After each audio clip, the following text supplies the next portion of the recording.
Bos días, buenos días, bienvenidos y bienvenidas todas.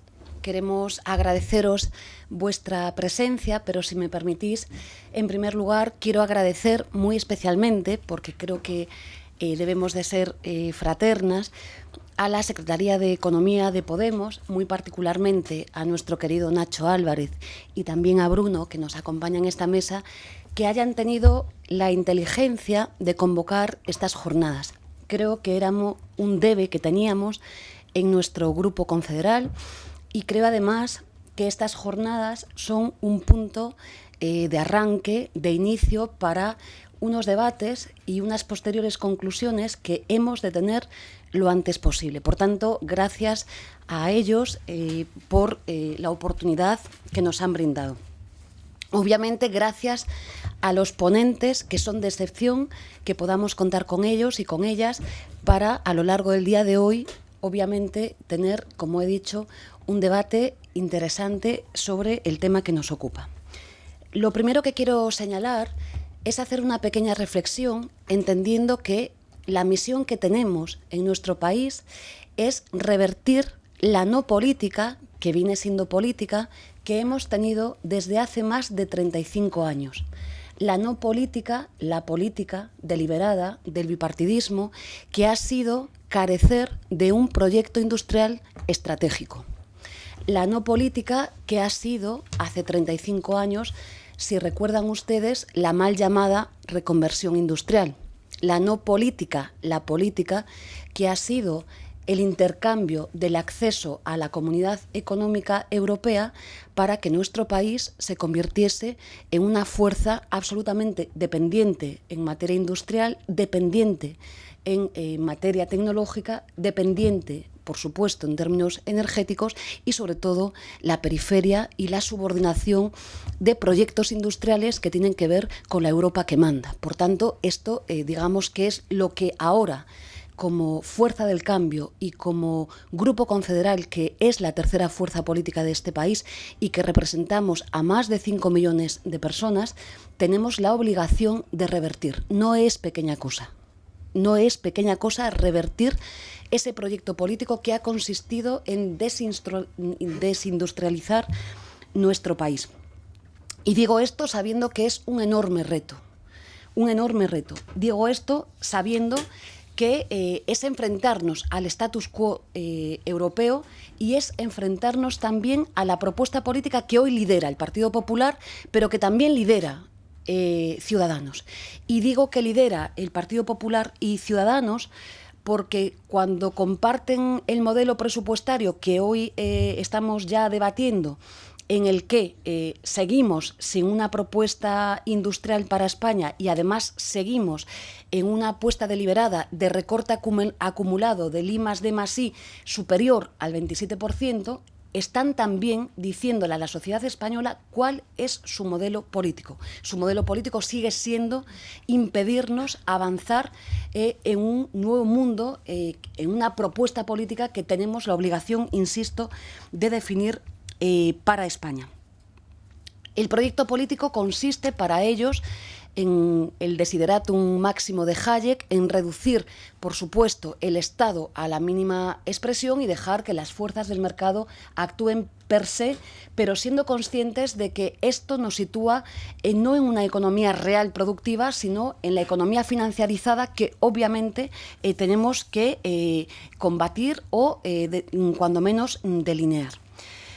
Quizás lo que deberíamos de hacer como tercera fuerza política del país es consolidar los proyectos industriales que son estratégicos ya hoy en España, que ya los conocemos, ya sabemos más o menos cuáles son, pero sí que el enorme reto sería pensar, soñar, dibujar con la sociedad española, y digo con la sociedad española, con las universidades, con las científicas, con los sindicatos de clase, con los economistas, con la ingeniería, con la mayoría social de este país, de diseñar cuál es ese factor estratégico, ese nuevo modelo industrial al que imprescindiblemente tenemos que agarrarnos.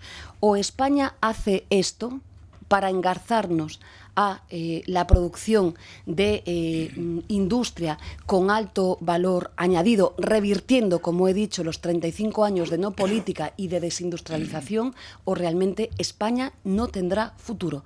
No tendrá futuro en términos de soberanía como país, no tendrá futuro en términos de, efectivamente, producción de motor de arranque y, por tanto, vertebración social de economía real, pero además estaremos abocadas a tener lo que hoy ya tenemos, que son unos modelos de relaciones laborales basados en la esclavitud y en la pobreza.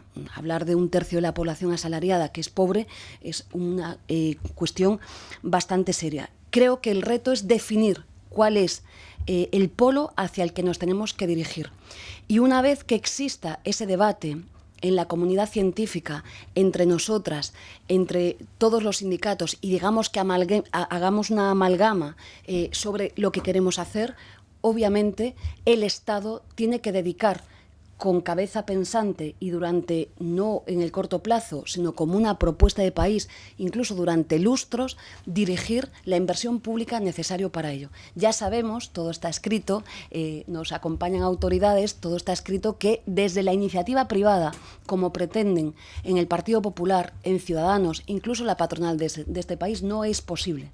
No hay ningún ejemplo en la historia que haya sido así, ni lo ha sido en Estados Unidos, ni lo ha sido en Alemania, ni está siendo en China. Es imposible. Por tanto, necesitamos un Estado que dirija desde la planificación, una vez definido cuál es nuestro sector estratégico, que dirija recursos públicos, bueno, de manera pensada, de manera programada, para acomodar y para llevar a cabo esta realidad. Desconozco cuál es ese sector. Somos conscientes, bueno, cuáles son, digamos, sus nichos potentes en Francia, conocemos lo que ya hace Alemania, es cierto que tenemos experiencias muy fuertes en nuestro país, en la biotecnología, en un montón de elementos, desconozco si esto es nuestra vía o no lo es, en todo caso parece que tenemos que pensar e insisto, delinear ese futuro, y hacerlo con una enorme grandeza, disparando a todo lo alto para después ser capaces de bajar la propuesta a la tierra. Tenemos otra enorme obligación y es atraer el talento, que hoy es poco y el que tenemos lo tenemos fuera. Y esto también es una política clara. Nuestro grupo la tiene muy clara y tiene que ser una propuesta de país. En definitiva, para ir terminando, creo que tengo un amigo que es ingeniero, los ingenieros vuelan mucho, aunque no lo parezca, y dice siempre que nuestra tarea pendiente es diseñar nuestro viaje a la Luna. Pensemos en grande, digámosle a la sociedad española qué queremos para nuestro país. Diseñemos el modelo productivo, pero con nombres y apellidos, digamos, con nombres y apellidos, con todos los calificativos necesarios, a qué vamos a destinar nuestros recursos. Ilusionemos a todos los sectores sociales con ello. Esto sí que es una propuesta de mayoría social, una propuesta transversal. Hagámoslo. Creo que tenemos la obligación. He dicho también que este cambio no se puede hacer solo desde la iniciativa privada. He dicho que reducir el I+D+I, el 27%, es una propuesta política, pero además es un recorte del futuro. Nuestra propuesta política no es recortar el futuro, es soñar en el futuro y tener un modelo productivo de calidad y puestos de trabajo también de calidad. Nuestra propuesta política no es ser un país subalterno, es un país que produzca bueno, con ilusión y con valor añadido. Es hablar, como he dicho, de soberanía. En definitiva, y para hacer esto como reto, como definición, que es para lo que ustedes hoy están aquí, no sería posible sin una definición clara en materia industrial, pero como ya saben, la pieza que tiene que acompañarles es ineludiblemente la transición energética. Sin ella tampoco será posible. Por tanto, creo que el cambio es algo maravilloso. es agitar las conciencias. Nosotras tenemos que tomar y asumir el reto de que somos la tercera fuerza política de este país. Ya sabemos que el bipartidismo no ha tenido proyecto industrial, ha vaciado el modelo industrial de nuestro país. Hoy ni siquiera tenemos ministro de Industria con sentido propio. Creo que la tercera fuerza política del país tiene que proponerle, después de un debate académico y científico con los sindicatos y con los economistas y las economistas, con toda la sociedad, definir cuál es nuestra estrategia, pero después dirigirnos el viaje a la Luna, pero después, sobre todo, tenemos que ilusionar a nuestro pueblo con la posibilidad real de tener futuro y de producir en idénticas condiciones a el resto o los países de Europa. Y sé que esto es un gran reto, como dije, pues tenemos que cuestionar el status quo y alterar esa relación de fuerzas que tenemos hoy con países hegemónicos, como es el caso de Alemania. Por tanto, gracias por estar aquí. Espero que el debate sea fructífero. Espero también, está aquí Nacho con nosotros, que sea la primera jornada, que aprendamos mucho, discutamos mucho, que recojamos muchas conclusiones y finalmente, si me permiten, como estamos con varias cosas a la vez, voy a estar entrando y saliendo, no podré quedarme a todas las intervenciones. Nada más y muchas gracias.